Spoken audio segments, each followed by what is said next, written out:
How's it going, guys and girls? Luis here from Gaming Vlog Network, and today I'm going to be sharing my tips and tricks for online turf wars in Splatoon. Most recently I've been streaming a lot of Splatoon on Twitch, so follow me on there, Gaming Vlog Network on Twitch.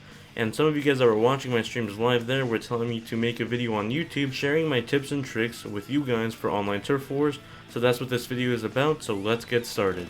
For tip number 1, I'm going to say cover your home base. I see this constantly in my online matches where my teammates right away ditch the home base for the middle of the map to get into all the action of the battle.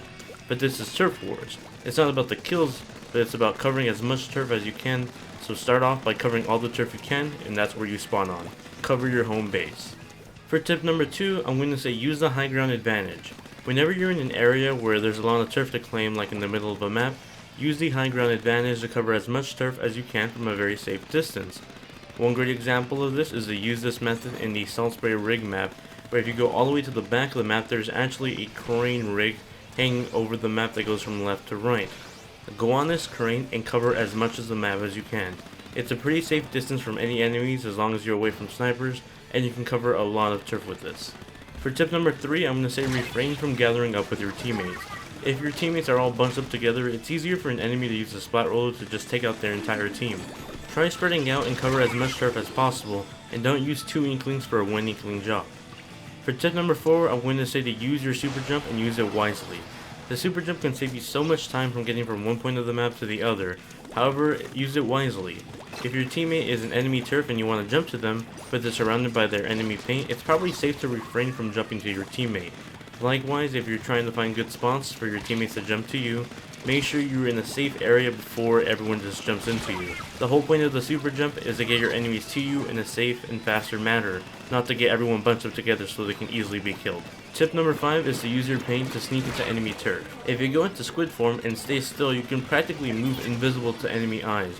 This is a great trick when you're sneaking into enemy turf, let's say around their home base, and they start to spawn.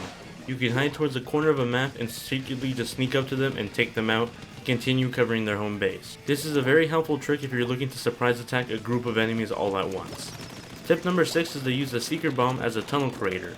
The Seeker Bomb is my personal favorite secondary weapon because it can cover so much turf. If you throw these down hallways at the beginning of the match, it can not only cover a lot of terrain, but it can create a speed tunnel for you to travel through. Using this method will refill your ink by the time your first Seeker blows up, so in theory you could actually daisy chain the Seekers to get from one end of the map to the other in a matter of seconds, especially in the Port Marcel map. These Seekers can also come very handy in the last seconds of a match. As the timer starts to count down to end the match, you could actually throw a Seeker right at the very end of the timer, and it'll continue to cover more ground even after the timer has set off. So using your Seekers wisely, you could actually continue to cover turf even after the match is over. For our final tip, if you happen to use a tornado cannon in your setup like I do, you can use this very easily to create hallway tunnels, very much like the Seeker in maps like Port Marcel. Port Marcel is basically vertical hallways the entire map, so you could use the tornado cannon to easily cover turf, or just create a hallway tunnel for you to travel through. Like we just mentioned in the previous tip with the Seeker, these can create good hallways to travel through faster and just cover a lot of turf. And those are my tips for playing turf wars online in Splatoon.